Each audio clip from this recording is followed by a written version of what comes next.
Hello students, today we are going to see story 2.2 The House Builder. The lesson The House Builder is based on the idea that one should do their work perfectly at all times. विद्यार्थी मित्रांनो, आज आपण एक बांधकाम करणाऱ्या कारागिराची गोष्ट बघणार आहोत. प्रत्येकाने आपले काम नेहमीच सर्वोत्तम प्रकारे केले पाहिजे या कल्पनेवर आधारित हा पाठ आहे. This is a story of a mason who worked for a building contractor. The mason always strove to do his work in perfection. ही गोष्ट एका बांधकाम करणाऱ्या कारागिराची किंवा गवंड्याची आहे, जो बांधकाम व्यावसायिकाकडे काम करत होता. आपले काम सर्वोत्तम करण्यासाठी तो नेहमी झटत असे. As soon as a house had been designed by the architect and detail finalized by the engineer, the contractor would send for the mason and leave the responsibility of building the house to him. The mason would then, without wasting any time, start his work. He would take great interest in his work of building and do it with full dedication. He made sure that he used the best construction material of high quality. The measurement of the walls, doorways, arcs, etc. were perfect, and he gave an excellent and appealing finish to whatever he built. The owners of the new houses built would be more than satisfied with the constructions. Nearby column, we see the meanings of the words. First, we are going to see dedication, means committed to task or purpose. Then, we also saw the meaning of strove, made great efforts, etc. जेव्हा वास्तुविशारदाकडून एखाद्या घराचा आराखडा बनविल्यानंतर एखाद्या इंजिनियरने त्याला मान्यता दिली, त्यानंतर ती इमारत बनवण्याची जबाबदारी त्या गवंड्याकडे येत असे. कुठल्याही प्रकारे वेळ न घालवता तो ते काम सुरू करत असे. तो आपले काम अतिशय आवडीने पूर्ण जीव ओतून करत असे. बांधकामासाठी लागणारे साहित्य उत्तम दर्जाचे आहे का? भिंतींची, प्रवेशद्वाराची, कमानीची मापे बिनचूक आहेत का? प्रत्येक गोष्ट उत्तम, आकर्षक व सफाईदार आहे का याची तो काळजी घ्यायचा. त्यामुळे नवीन घर बांधलेल्या मालकाला कामाच्या गुणवत्तेचे अधिकच समाधान मिळत असे. Next paragraph. Because of the zeal, diligence, loyalty and persistence that he displayed in his work, the mason was in great demand and fetched good business to his contractor. Now we also see the meaning of zeal, means great enthusiasm and energy in one's effort. मराठीत आपण ज्याला उत्साह म्हणूया. Then diligence, constant careful effort, मेहनत, and persistence, continuous efforts, प्रयत्नांमध्ये सातत्य असणे. आपले काम तो अतिशय उत्साहाने, मेहनतीने आणि प्रामाणिकपणे करत असे आणि त्याच्याच या कामातील सातत्यामुळे या गवंड्याला खूप मागणी असायची. Subsequently, the contractor recompensed the mason handsomely with a very good salary. Now we are going to see the meaning of recompense, means money given for work done.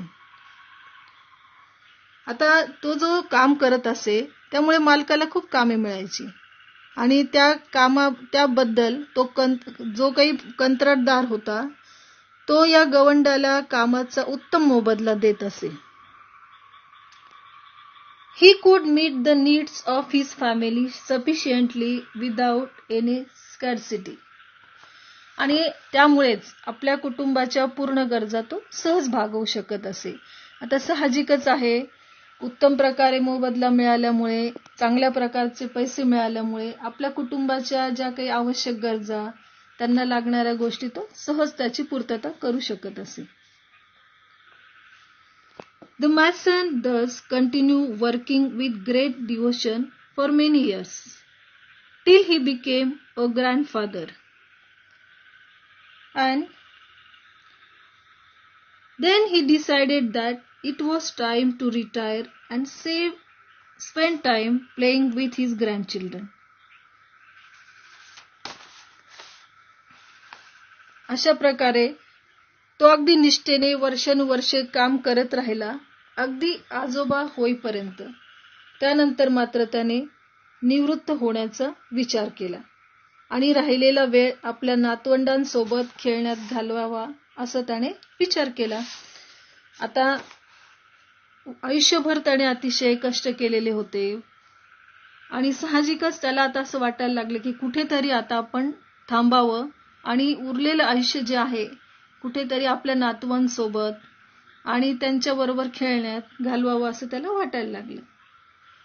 Being a firm-minded person, he informed his contractor of his decision to retire from house building. आणि जेव्हा हा विचार त्याच्या मनात आला तेव्हा त्याने त्या कंत्राटदाराला सांगितलं की अशा प्रकारे मला आता निवृत्त व्हायचं आहे.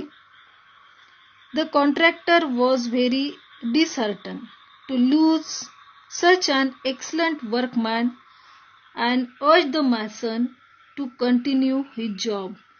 But to no avail, the mason had made up his mind and refused to carry on.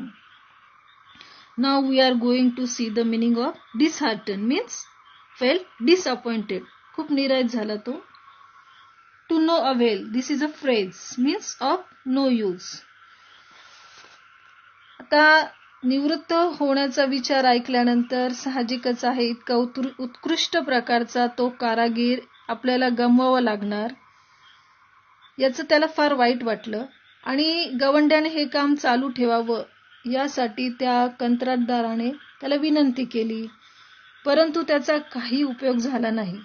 कारण तो जो गवंडी होता तो आपल्या निर्णयाशी ठाम होता आणि त्याने गवंडी म्हणून काम करण्यास नकार दिला. आयुष्यातील उरलेला वेळ हा कुठेतरी आपल्या स्वतःसाठी, नातवंडांसाठी द्यावा अशी त्याची इच्छा होती.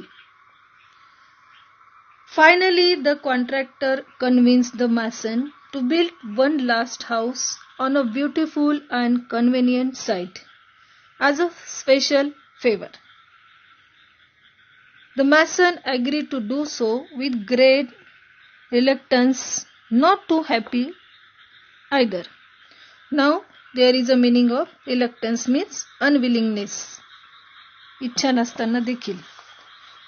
शेवटी कंत्राटदाराने खास विनंती म्हणून एका ठिकाणी, सुंदर अशा ठिकाणी आणि सोयीचं घर बांधण्यास त्याला सांगितलं. इच्छा नसताना देखील एक शेवटचे घर बांधण्यास तो तयार झाला. कुठेही त्याच्या मनाची तयारी नव्हती. The construction started. It was a most beautifully designed house to be built at a sought after location. एक सुंदर आणि खास निवडलेल्या ठिकाणी ते बांधकाम सुरू झाले. However, the mason could not put his mind and heart in his work. परंतु या कामामध्ये त्याचे मन काही रमत नव्हते. He did his work very roughly and carelessly, without interest or dedication. हे जे काम होतं ते निष्काळजीपणाने आणि इच्छा नसताना सुद्धा तो करत होता. Even the building material used was of low quality, but he did not care. बांधकामासाठी वापरलेले साहित्य अतिशय निकृष्ट दर्जाचे असून देखील त्याने त्याकडे दुर्लक्ष केले. Why? Because he simply wanted to complete the job in haste and finally retire. कसेही करून ते काम पूर्ण करायचे लवकरात लवकर आणि कामातून त्याला निवृत्त व्हायचे होते. कुठेही त्याचं मन लागत नव्हतं, इच्छा नसताना तो ते काम पूर्ण करत होता. The house was ready earlier than expected. Very roughly made structure, weak walls, poor finish, and did not look as good at all as design. घर हे अपेक्षेपेक्षा अगोदरच पूर्ण झाले. अतिशय ओबडधोबड रचना, कमकुवत भिंती, दिसायला हे घर अतिशय सुमार आणि निकृष्ट दर्जाचे होते. Yet the mason did not care. परंतु त्याला त्याची पर्वाच नव्हती. He informed the contractor that the house was ready and he was waiting to hand over the key to him. आणि साहजिकच आहे, आता हे जे घर आहे ते बांधून तयार झालेले आहे आणि घराची किल्ली देण्यासाठी तो वाट पाहत आहे असे त्याने त्या कंत्राटदाराकडे निरोप त्याचा कळवला.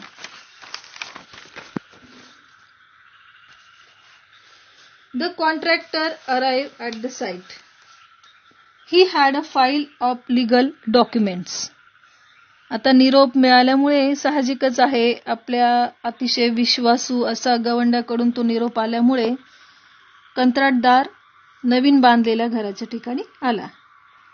The mason handed over the new house keys to him. अतिशय घाई झाल्यामुळे, त्याला निवृत्त होण्याचे वेध लागल्यामुळे त्याने त्या घराच्या किल्ल्या कंत्राटदाराकडे दिल्या. But the contractor did not step forward to enter the house to see it. Instead, with a broad smile, he handed over the file along with the house keys to the mason and said, beaming happy tone, "These are the ownership document of this new house in your name. The house is yours. I had planned it as a gift for you. Now we are going to see the meaning of legal connected to law." And next word is beaming, smiling with great joy.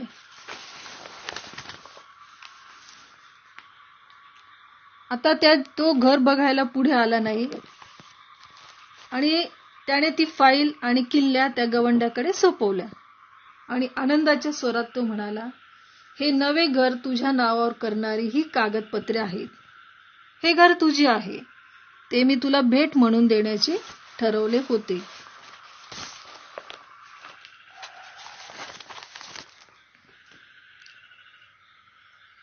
Hence, you get what you sow. आयुष्यभर अतिशय निष्ठेने, निपुणतेने काम करूनही शेवटचे काम करताना निष्काळजीपणा दाखवल्यामुळे त्याचे फळ म्हणून त्याला एक ओबडधोबड घर मिळाले.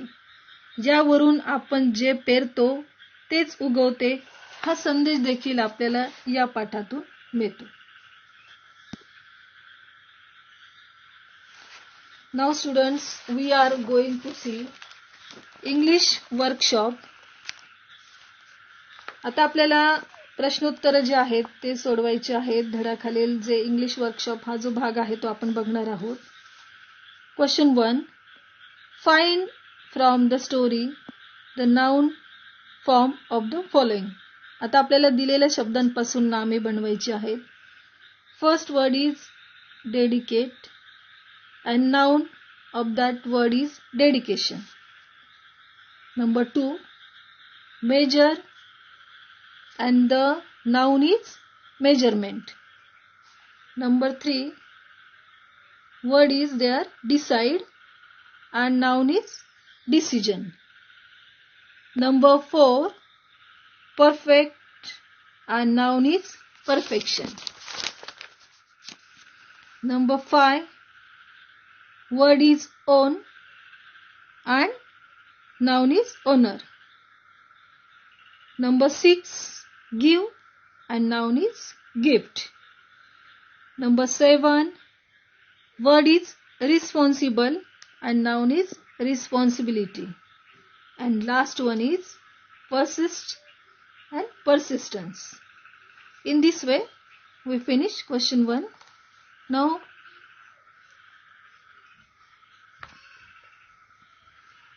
we are going to see question 2.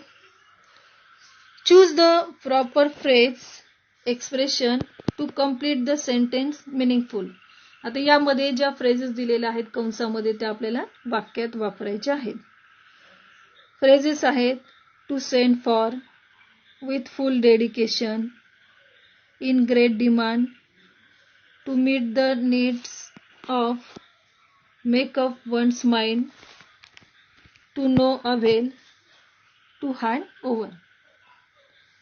आता आपल्याला वाक्य त्यांचा वापर करायचा आहे. 1. She does her job with full dedication. Number 2. One should make up one's mind to help others when needed. Number 3. And Mr. Jadhav was transferred to Chennai. He had to hand over his responsibility to his assistant. Number 4. The laborer's income was not sufficient to meet the needs of his family. Number 5. Because of a fault in the writing, they will have to send for an electrician. Number 6. Mother tried hard to change her son's habits but to no avail. Number 7. Mangoes from Ratnagiri are always in great demand. Now we are going to see question number 3. Read the story and answer in your own words. The owners of the new house built by the mason would be extremely pleased. Why? जे नवीन घराचे मालक होते ते जे बांधकाम केलेलं असायचं त्या गवंडाने, त्यामुळे खूप खुश असायचे. का? तर याचं उत्तर आपल्याला शब्दात द्यायचं आहे. The owners of the new houses built by the mason would be extremely pleased because of the quality construction with an excellent and appealing finish. Next, the contractor compensated for the mason's good work. How? The contractor recompensed the mason by paying him handsomely salary. C. The mason made a firm decision to retire when? त्याने निवृत्त होण्याचा जो निर्णय घेतलेला त्यावर तो ठाम होता. केव्हा? The mason continued to work till he became a grandfather. Now, question number 4. There are some words. You have to classify them in the proper column. One syllabic, two syllabic, three syllabic and more than 3 syllabic. आता यामध्ये आपल्याला काय करायचे की ज्या शब्दांमध्ये एक syllable आहे, 2 आहेत, 3 आहेत आणि 3 पेक्षा जास्त, त्याचं वर्गीकरण आपल्याला या कॉलम मध्ये करायचं आहे तक्त्यामध्ये दिलेल्या. तर आपण ते बघूया. अगोदर 1 syllabic वर्ड्स कोणते आहेत? वर्क, लिव्ह, फुल, वे, ग्रेट, ब्रॉड, डोअर. आता 2 syllabic words story, many, complete, ready, happy, building, well. आता 3 syllabic words perfection, architect, quality, excellent, material, documents, ownership. Now last column is more than 3 syllabic responsibility, measurement, sufficiently, subsequently. Now we are going to see next question. Question number 5a. Words that have the same sound pronunciation but different in spelling and meaning, and these words are called homophones. For example, here, here. आता homophone हा एक प्रकार आपल्याला बघायचा आहे. उच्चार सारखा आहे परंतु त्याचं स्पेलिंग वेगळं आहे, अर्थ वेगळा आहे, अशा प्रकारचे आपल्याला शब्द यामध्ये तयार करायचे आहेत. Pick out from the lesson homophone of the following words. Waste, waist. बघा, यामध्ये उच्चार सारखा आहे परंतु स्पेलिंग आणि अर्थ हे पूर्णतः भिन्न आहे, त्याला होमोफोन्स म्हणायचे. Knew, new. यामध्ये स्पेलिंग KNEW, NEW. स्पेलिंग मध्ये फरक आहे, अर्थामध्ये उच्चार मात्र सारखा. Loose, lose. Made, maid. Great, great.